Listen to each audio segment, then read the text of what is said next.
L'info du Grand Lille en continu. Adrien Lanois. Mercredi 1er mars, 7h15, au rendez-vous de l'info, en direct, en continu, vous êtes bien sur Grand Lille TV.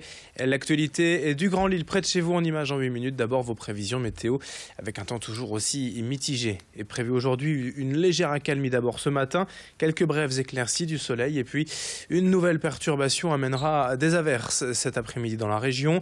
Encore un peu de vent avec des rafales jusqu'à 60 km/h et les températures toujours au-dessus des normales de saison, avec 10 degrés pour les maximales cet après-midi.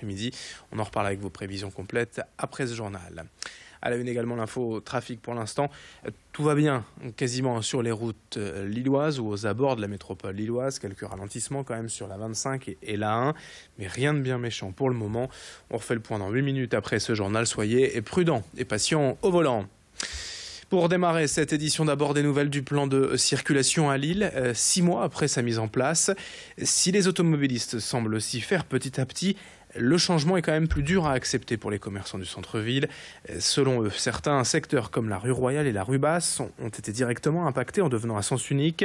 Leur avis est donc clair, le plan de circulation empêche d'arriver facilement dans le centre, alors que la majorité de leurs clients viennent justement de l'extérieur de Lille.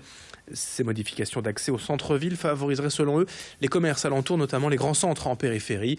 On fait le point avec Hélène Natier, présidente de l'Union commerciale du Vieux-Lille, au micro de Vincent Vieillard. Le PDU qui a été mis en place par M. Jacques Richir est en train de nous tuer progressivement à petit feu.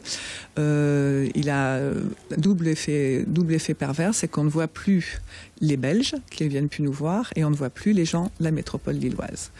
Lille est une petite ville, le commerce ne peut pas fonctionner intramuros, on a besoin des gens de l'extérieur, mais c'est devenu tellement compliqué et incompréhensible pour eux, comme j'ai tendance à le dire, c'est un PD ubuesque qui n'a pas de sens et qui fait que les gens se sont découragés et ne viennent plus. Dans l'actualité, on évoque également ce projet pour faciliter l'accession à la propriété. C'est l'organisme Foncier Solidaire, une association qui en est à l'origine.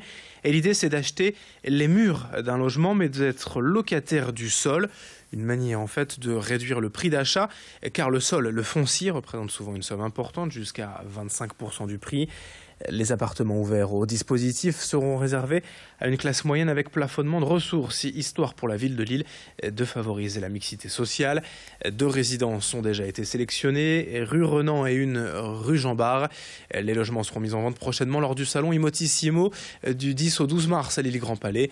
Explication complémentaire avec Audrey Linkenheld, adjointe à la mairie de Lille, au micro de Clotilde Guébac. Grâce à ce système-là, on injecte dans la mixité sociale l'idée aussi de l'accession à la propriété. Il ne s'agit pas de dire que tout le monde peut être propriétaire, mais on considère que la mixité dans une ville, sociale mais aussi générationnelle, parce que notre cible, ce sont d'abord les familles.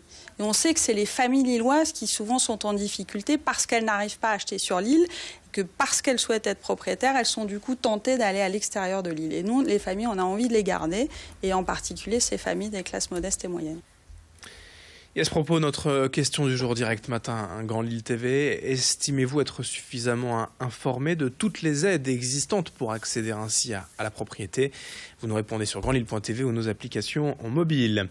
En bref, également selon La Voix du Nord, Auchan France va présenter demain un nouveau projet commercial et des mesures conséquentes. Je cite, selon le communiqué, pour l'avenir du groupe. Les syndicats ont été convoqués hier à un comité central d'entreprise extraordinaire et craignent une restructuration du personnel, ce que dément pour l'instant la direction. Une conférence de presse est prévue demain matin à Villeneuve-d'Ascq. Pour rappel, Auchan est le 3e employeur privé de la région avec plus de 12 500 salariés. Notez aussi que le portail d'aide à la garde d'enfants de la région est ouvert depuis hier sur le site age.hautefrance.fr. Il est donc possible de s'inscrire selon des conditions de ressources pour recevoir l'aide de 20 € par mois et par enfant. Dans le reste de cette édition, on enchaîne avec ce combat méconnu d'une association nordiste, la PEI, les Amis de parents d'enfants inadaptés, qui milite déjà depuis plusieurs années pour une meilleure prise en compte des personnes victimes de handicap mental durant les élections. Récemment, l'APEI a mis en avant des outils déjà utilisés à Lens pour permettre au pouvoir public d'améliorer la prise en charge du handicap mental dans les bureaux de vote. En France, 300 000 personnes seraient concernées et en mesure tout de même d'aller voter. L'objectif, c'est d'informer donc les membres des bureaux de vote concernant les droits de personnes en situation de handicap mental, mais aussi simplifier les professions de foi des candidats pour une meilleure compréhension. Explication au micro de Xavier Silly. On a une densité de population telle que dans notre région, mais pas plus qu'ailleurs, il faut développer ces choses-là. C'est pas parce qu'il y a plus de personnes concernées qu'il faut le faire plus, mais on doit le faire tout autant ici que dans des endroits où il y aurait moins de personnes concernées. Plus loin que les personnes en situation de handicap mental, il y a aussi beaucoup de personnes qui ont des problèmes avec la lecture. Donc donnons-nous tous les moyens pour que tous les citoyens puissent exercer ce devoir de citoyen, de pouvoir aller voter. Et ce qui va être utile aux personnes en situation de handicap sera utile, c'est certain, à beaucoup d'autres. Et puis pour terminer ce journal, ce concours de chant organisé par les restaurants au bureau partout en France, un casting national intitulé « Elle est où la voix ?» Et le parrain de cette 3e édition, c'est Christophe Mahé, qui offrira d'ailleurs au vainqueur de ce concours la première partie de son concert. Pour participer, vous avez jusqu'au 19 mars pour publier vos talents de chanteur sur la page Facebook officielle au bureau. Les internautes choisiront les 15 finalistes, puis Christophe Mahé en sélectionnera 10.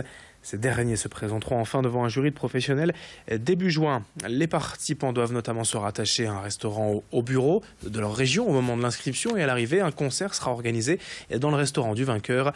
À l'homme, le personnel croise les doigts. Clotilde Leguébac et Vincent Vieillard sont allés sur place prendre quelques infos en plus. Si on a la voix, plus tard, ils vont venir ici pour faire un concert avec Christophe Mahé. Et on va être sélectionnés pour ça. En fait, je pense qu'il faut avoir un talent. Ce qui est bien aussi dans ces candidats-là, c'est que c'est pas des petits jeunes qui vont jouer dans le fond de leur garage, quoi. C'est vraiment des gens qui veulent faire ça, qui veulent faire leur métier, leur passion, leur métier. C'est vraiment des professionnels. C'est des gens qui peuvent faire leur métier, leur passion. Et puis pour finir, notez ce match de basket important pour Villeneuve d'Ascq. Le SBV Lille Métropole accueille en effet Bourges ce soir à 20h au Palacium en demi-finale de la Coupe de France. Une place en finale à Bercy à l'Accor Hotel Arena est en jeu. Je vous rappelle que les filles de Villeneuve d'Ascq viennent de battre d'ailleurs Bourges ce week-end à l'extérieur à Bourges. Elles ont donc toutes leurs chances pour ce match au sommet. Demi-finale de Coupe de France de basket féminin ce soir. Le SBV affronte Bourges à 20h au Palacium. 7h22 pour l'instant, bon réveil, bon appétit si vous prenez votre petit déjeuner avec nous. Dans un instant, vos prévisions météo et l'info trafic à suivre sur Grand Lille TV.